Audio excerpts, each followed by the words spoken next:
So yeah, if it's not clear, basically the film is about a white Jamaican filmmaker who is, sort of making this very serious social drama.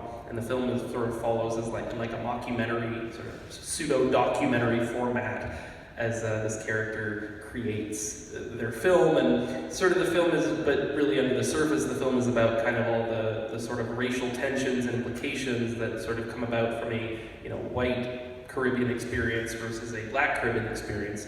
I'll go into all this more later, but basically, this is based on my own background. I actually have Jamaican heritage, believe it or not, looking at me, and so we sort of based a lot of this film, a lot of this project on my own kind of, background and just kind of the humor, the inherent humor in the fact that, it's me who does not really come off as Jamaican. So I kind of wanted to start this presentation just basically explaining the story about how making this film came about.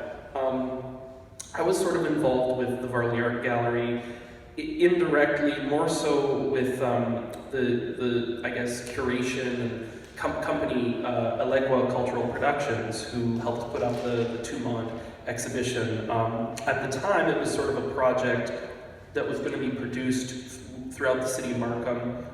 The film was called The Call, and it was a French filmmaker named Olivier Bosson. That's me and him there together. And the idea is that it was a film that was going to be set in Markham and shot and filmed in Markham. So I sort of worked with them. I was sort of volunteering, doing more so I was going to be like the volunteer coordinator, kind of working with finding people within Markham. So I was kind of that filmmaker contact within Markham to kind of get that team there. But Catherine herself, who's the head of Elegoa, she was kind of the key person working on getting that together. So so she was working on Markham on this project, and basically I was recommended. I'd done some stuff with the Varley. I spoke here once a few years ago, and so I was recommended through that. But basically, next slide. I found out about the Tumont project just because I always kind of kept in touch with Elegoa after that, and I saw they posted this very exciting project where they were looking for a call for submissions. And it's Markham based, and I was, I think I moved to Markham when I was like 5 years old, I think, yeah, so, I've lived in Markham for, basically all of my life, and very excited by the idea of getting to make a film in Markham.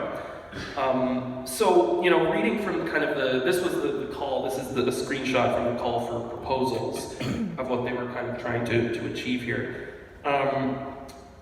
A couple things really excited me about Catherine's sort of call for proposals, was one of which was, I'm just going to read two quotes from it. So the first one is, this project seeks to engage with the contemporary debate on the legitimacy of speaking for or representing the other.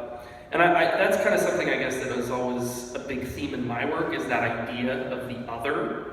And sort of what I mean by the other, I guess, is that idea of, I guess it's kind of a sociological concept, this idea of the other being, not yourself, you know what I mean, and not your culture, your background, what you consider normal. Sort of the idea is that the other is, so for example, as a white person, you might think of, a black experience or, Asian experience as seeing it as the other.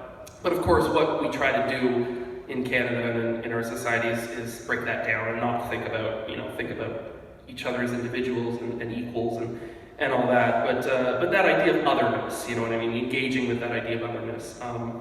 Then the other one, quote from the call for proposals, is she said, artists are invited to Markham to engage with community members from cultural backgrounds different from their own, thus stimulating the exploration of various means of perception and interaction with others. Affecting the artist's creative means and processes, this exchange could potentially affect the resulting aesthetic. So sort of what about that is like how, the interaction, how the people are going to inform, how the people you work with, the people you put in the film, all of that are going to inform the work that you create. Ultimately, the project aims to generate a series of personal or collective intercultural encounters between artists and communities, as well as between neighbors, between friends, and between strangers. As such, artists, participants, and the public will be inspired to dig alternative paths into the concepts of diversity, multiculturalism, and suburban life. Banishing a common language is a proposed but not mandatory creative constraint for participating artists. That last bit I also found really exciting because, you know, in Caribbean culture, we have it's sort of a subset of English. It's a dialect, is the way you sort of categorize it. It's called patois, and so the idea is that you sort of, with patois, it's you know, different phrases, different words that you know, literally that Caribbeans, Jamaicans, etc. would use to communicate with each other, and it's basically its own language, its own dialect, and you know, so that's something that we also sort of tried to put in the movie. Yeah, you know, I guess I felt this was a very relevant topic for discussion as well. You know, this idea, especially you know, south of the border, you know, a lot of ideas about otherness are sort of manifesting themselves. You know, this idea of, for example, in, you know, places, you know, we have people viewing the Latino community and, you know, people from South America and Mexico and stuff as others, really, and wanting to get them out of their country in the States, you know. And so it's a very relevant topic, and I think Catherine really knew that and kind of grasped that, you know. But even, I think it's worth exploring the more subtle ways that exists in Canada as well, really, you know. Maybe ways in which there are more subtle forms of racism or judgment or viewing people as the other. So based on that, I came up with this pitch. Based on my own sort of Caribbean background, you know. And this picture is a blurry photo of my family, but you know, believe it or not, that is you know, that's what a Caribbean family looks like, you know. And you know, this is the background that is my family. And yeah, so I sort of came up with a pitch of black Caribbean experience versus white Caribbean experience, especially because I think we think about the Caribbean community, we immediately think about black people. We don't really, this idea of being a white Caribbean, it was something I've always kind of lived with, having to kind of explain to people, yeah, that is my background, and I know I don't come off that way, but I have, you know, I have a lot of Caribbean friends, and I'll, you know, food I'll eat, or, you know, or things I'll do, or little things, they'll be like, oh, wow, you actually are, you know.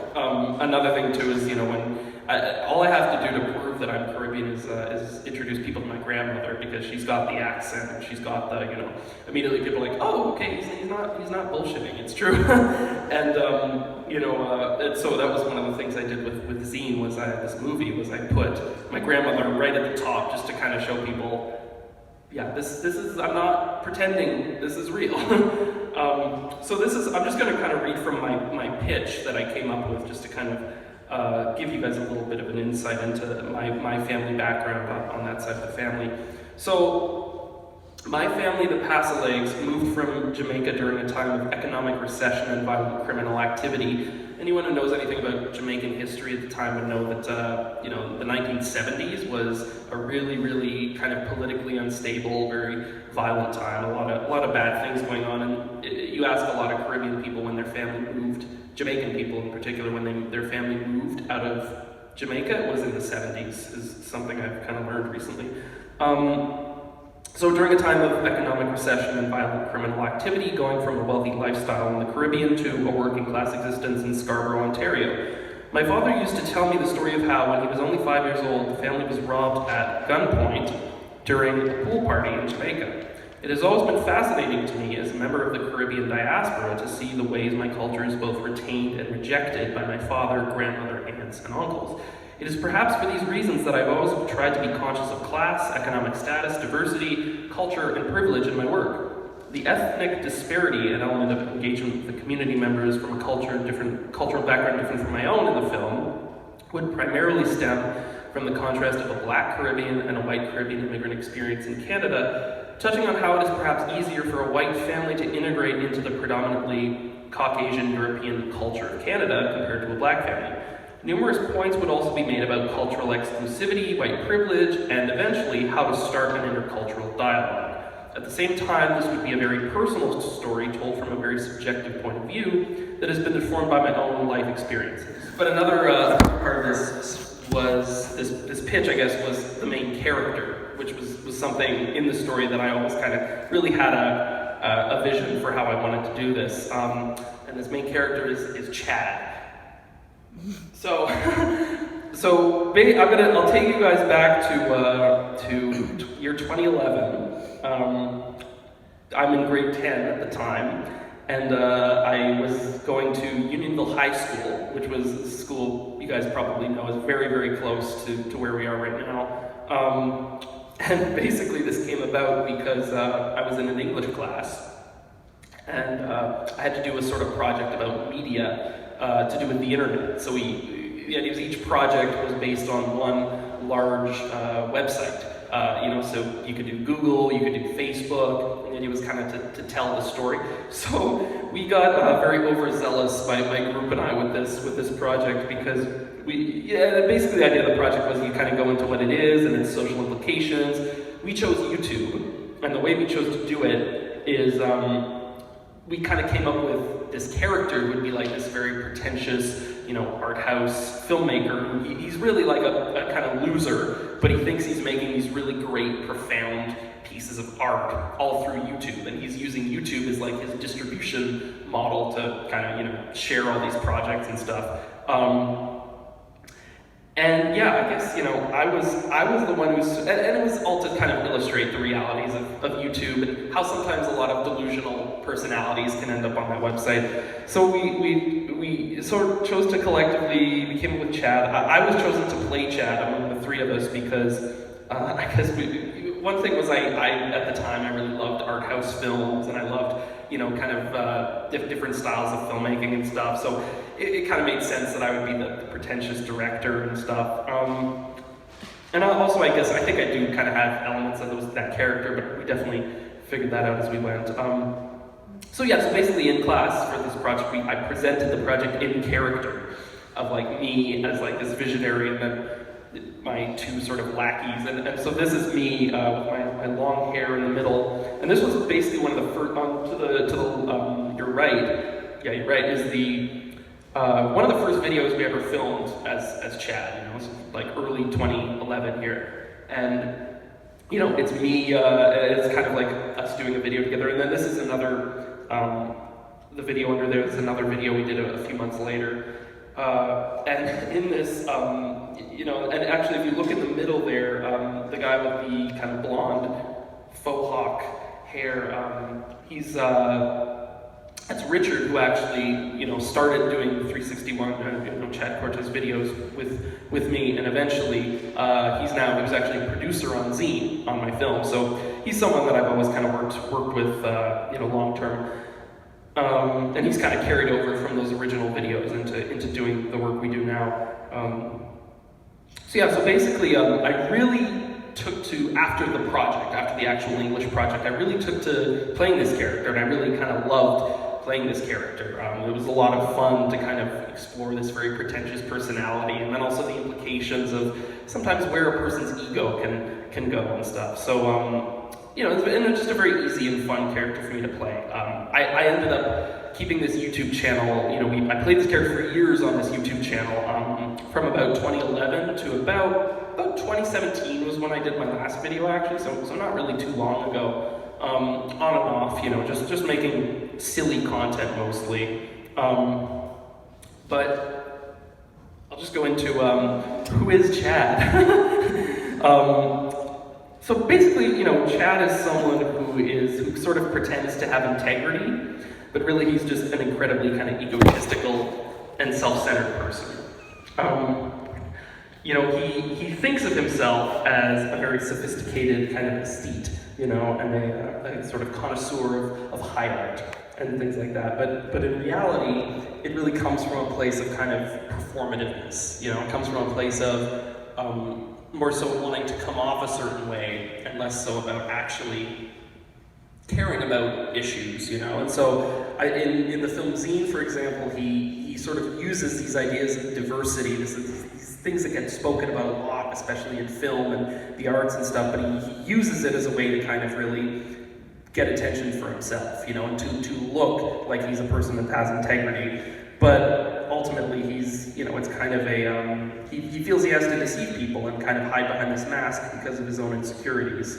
And also, you know, the humor is that he kind of thinks he has these very sophisticated aesthete tastes, but really his work is always very pedestrian and very kind of really just objectively bad and kind of sort of treacly melodramas, you know, that he thinks, or just stuff that's very obtusely experimental, you know, like nonsense films and stuff. We'll see some of that as we continue. My pitch got accepted for this project, for the Tumon project, and I had $5,000. I had a vision for kind of using this main character that I'd already created, the concept that I pitched, and I had about 8 months to make a movie. So we had to, you know, this project went live at the end of August.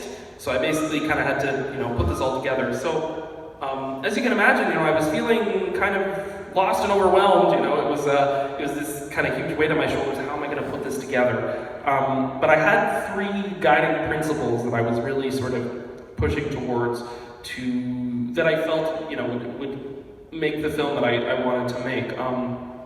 First one is mockumentary. The second is Neorealism, and the third is improvisation. And so I'm going to kind of unpack these 3 approaches that I had. So mockumentary. First of all, the idea to define it, a mockumentary is essentially it's a narrative film with actors that is made to look and you know, produced and shot like a documentary.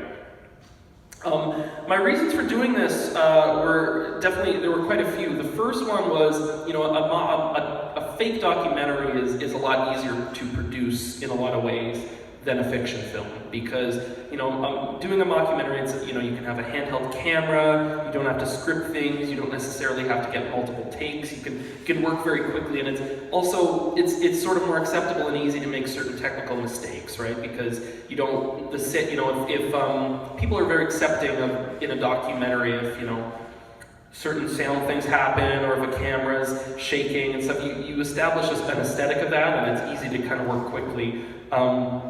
But more so conceptually, it's also that, you know, this is how we've done things with the Chad character before. It was always in the context of, you know, Chad is being filmed and this is just him reacting, and it was always kind of a mockumentary type of format anyway. And yeah, I think we also just felt he lived best in that kind of world, you know. But the most important point, I think, is that it was an easy way to frame the story around in an interesting and funny way, because, you know, I guess my feeling is that, you know, truth can sometimes be stranger than fiction, you know, and if you look at certain types of documentaries, you see reality, you know, real human reality that can be so strange and absurd, you know, and you're like, it has to be real, it has to be a real person, because, you know, if someone tried to write this, it wouldn't make sense, you wouldn't believe it, you know. So I think in general, it's that weird things are kind of more acceptable in documentaries. So I think it kind of permitted us to kind of maybe go a little further than you would in a scripted, you know, comedy in general, with the character and with some of the things that are said and happen and stuff, which was what we always kind of wanted. So here's 2 examples of mockumentaries that you may have heard of. I think probably 2 of the most famous ones are, this is Spinal Tap and Borat. Many more, but that's kind of the two key ones. So now the second key thing I really wanted to work with, the guiding principle, was Neorealism. Neorealism is kind of a type of filmmaking and also a genre of filmmaking that I have always been hugely interested in and influenced by. In particular, the idea of using real people who are non-actors, who don't really have experience performing, but essentially play versions of themselves. And the idea is that this is kind of one of the guiding principles of Neorealism, is the idea that, you know, truth and authenticity comes from a real person kind of sharing their lived experience. The idea that on camera, that person performing kind of, you know, the truth of who they are is palpable on screen, even kind of in the artificial context of a narrative, you know. So someone who has been through the experience. Let's say, one of the most famous examples is a movie called Best Years of Our Lives. It's from 1940s, I guess, and a real war veteran played a World War II veteran, and this was someone who actually, I think, lost an arm or something, and I think they won the Best Supporting Actor for that year. And that's not so much Neorealism, that's a bit before Neorealism and a different movement, but it's that idea. Neorealism basically took that concept and applied that to a whole genre of filmmaking. So yeah, for Zeen, I guess, the idea is taking the sort of authenticity of a Black Caribbean experience, and contrast that of real Caribbean people and getting them to kind of speak and perform in their own ways and not really have me direct them too much. And the truth of who they are kind of being very palpable on the screen. And that will also kind of be contrasted just naturally against the character of Chad and his kind of performative grandstanding. So in the film, the characters are all from where the actors actually came from. Was a key point of that. And I think what's interesting about Neorealism too is that to me it always kind of combines documentary in some ways and fiction. It's really taking almost real life subjects, getting them to kind of portray themselves, and the interesting sort of implications of what you get from that. So, with regards to Zeen, it was like taking that and then saying, well, where are we? We're in Markham in 2019, and that's where the story's set, and we're working with real, people who are immigrants to Canada, or first generation or second generation immigrants to Canada, people who really have the experience of the characters they're sort of portraying. So yeah, Neorealism is a hugely influential genre. It started in Italy, but the implications of it are sort of huge, right? And they go really far beyond. So I want to just show you guys an example of Neorealism now, that was in the 40s, now in the 70s, and just to tie it in with the Caribbean thing as well, this is like a landmark Jamaican film called The Harder They Come, that I'm going to show you guys a clip from. Now in this scene, this is again where we're sort of merging documentary with fiction, is the character essentially, these are the main characters. We see the lead actors in the film mixed in with real churchgoers in the scene, and this is a real church service that they essentially shot in Jamaica. And again, a lot of the people here are non-actors just doing their thing, but within that we have kind of the context of a narrative and a story being sort of threaded through. And with that we also have, the lead actors, who I'll point them out when they come up, but the idea is they're just very naturally mixed in and integrated into the scene. So what I love about that sequence is that it really is, combining, in this way really narrative does become documentary, but it's kind of, no matter what, it's depicting an authentic truth, So then my third kind of guiding principle is improvisation. And to me, so basically we had a basic outline of kind of for Zeen where we wanted the story to go, and in every scene the actors sort of walked in knowing what they wanted to do, and like what we wanted from the basic plot of it to be, but we did a lot of improvisation with that. It was mostly kind of the actors, us just giving them a scenario, me being in the scene, kind of giving them something to react to, and then them just kind of, and so to me, improvisation was essentially the practical application of the other two principles, because first of all, it provides realistic performances, to really sell that mockumentary aspect, people talking like they would actually talk, not in more of a scripted way. But then also the behavior, the movement, everything feels real because the reactions are spontaneous and authentic. Because that's what we would do, I would throw things at the actors, or the actors would throw things at me, and we would kind of just react in that way, in a way that was very natural and authentic. We didn't really tell people how to react, but I think the important point to really hit on for me too is that, it allows the performers to speak for themselves in a way, which I felt was really important because, I didn't want it to be me as a white guy coming in and giving, because a lot of the movie is about Chad sort of imposing what he thinks Caribbean-ness is, just to kind of be proven wrong. And so I think I wanted those reactions to my kind of character's kind of fakeness, his performativeness. I wanted those responses to be the authentic Black Caribbean responses to, no, that's not what this is. So it's not really my words and my responses. So that was kind of a guiding principle I went in with as well, was just let's really, really focus on improv for a lot of what we do. And then kind of finally just how it all played out, putting it all together. So immediately one of the first things I did was I brought in Richard as my co-writer and co-producer on this project, who again I mentioned was in the early Chad Cortez videos, and who I continued having a relationship with for a long time. One thing, just because he understood the character, but then he also understood as a Jamaican himself, he understood kind of Caribbean experience of that. So Richard and I sort of drew on our contacts.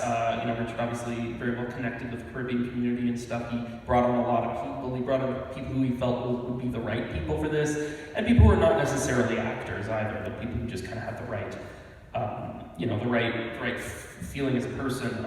And so it was not a traditional casting process, but it was more so meeting with people, talk with them, getting to know them, etc. Which I think was really in the spirit of what Tumon was sort of always supposed to be about too.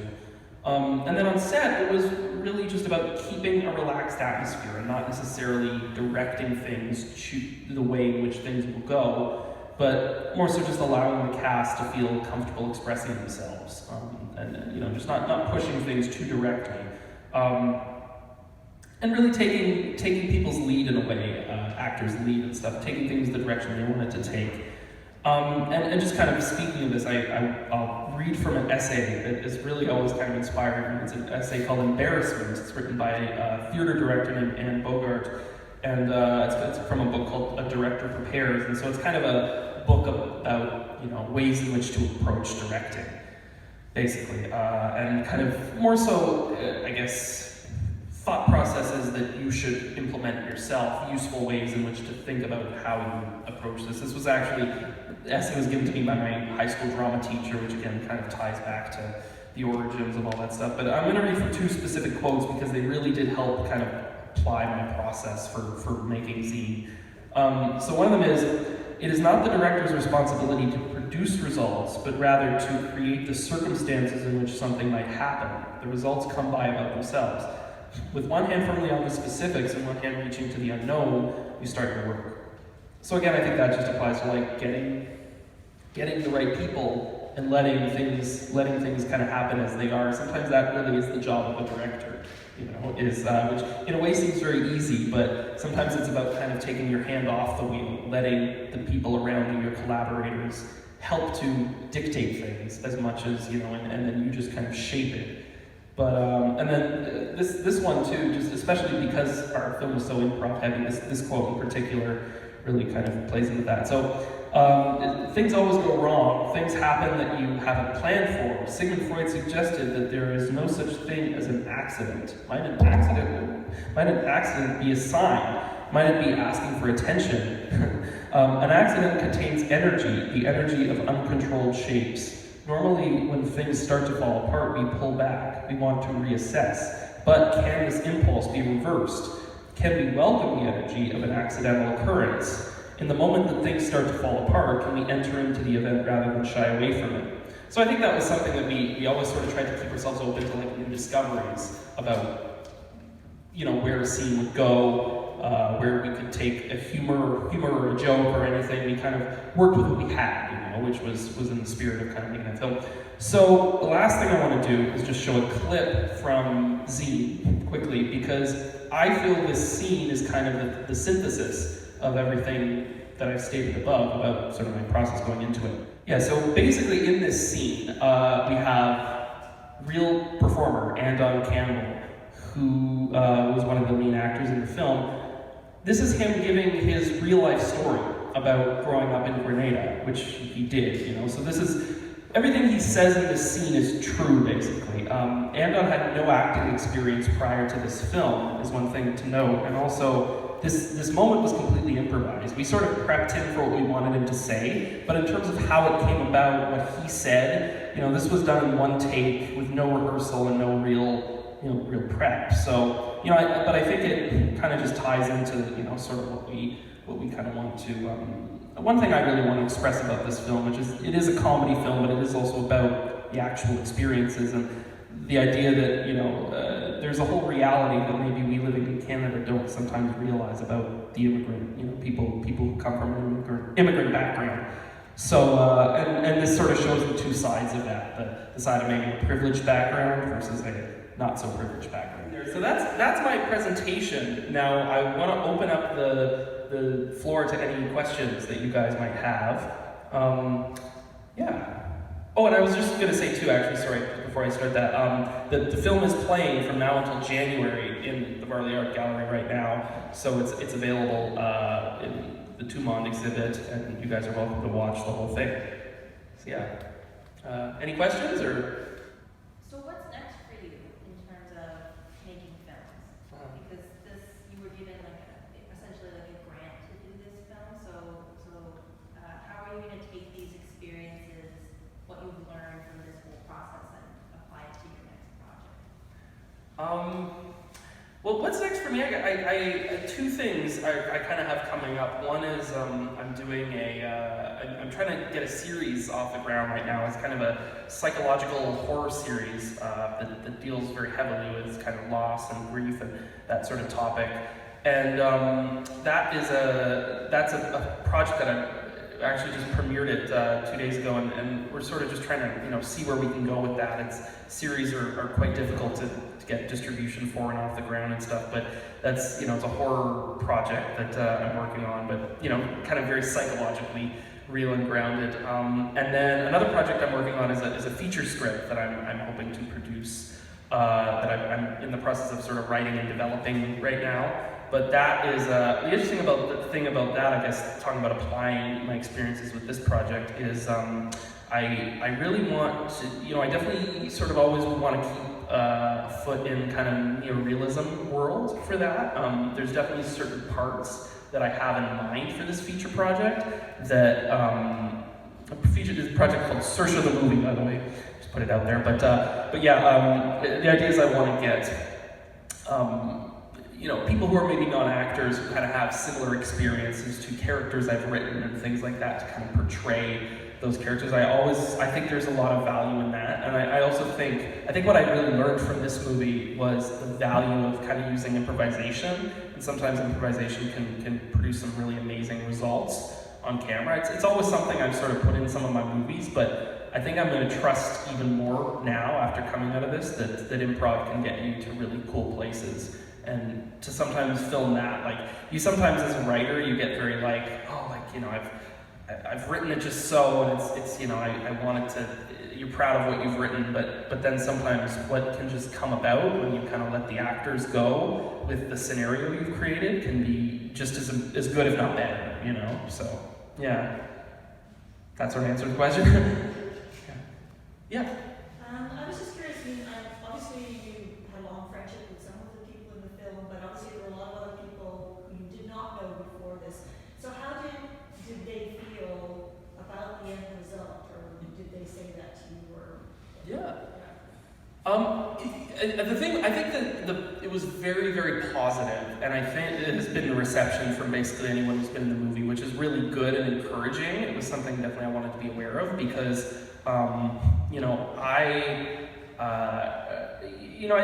think the reason they was because we really, really approached everything with respect. You know what I mean? We didn't approach it from a thing of I'm coming in trying to exploit your culture for something. In fact, that's kind of what the movie's about, is a guy coming in trying to exploit another culture. So it's, it comes from a place of me kind of saying, of us saying, no, we're not doing that. We're here to make fun of people who do that. And I think one thing too is that, and Richard made a great point of this. I remember he said this to me on set. He said, Caribbeans, we like to laugh at ourselves. We like to make fun of ourselves. We have a sense of humor about ourselves.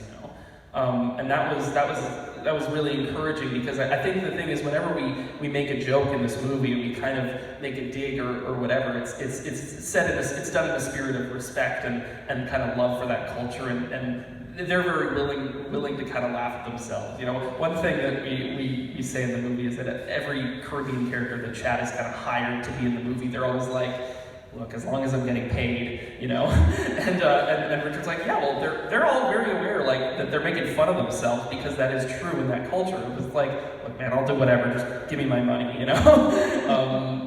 You know, it's like being such a priority and stuff. So we always kind of wanted to. So yeah, no, the reception has been really good, actually. Yeah. It's been positive so far. I'm really hoping when we show it to kind of a Caribbean audience that will be true as well. Yeah. In the last video, was it your goal to put him in a comfortable position?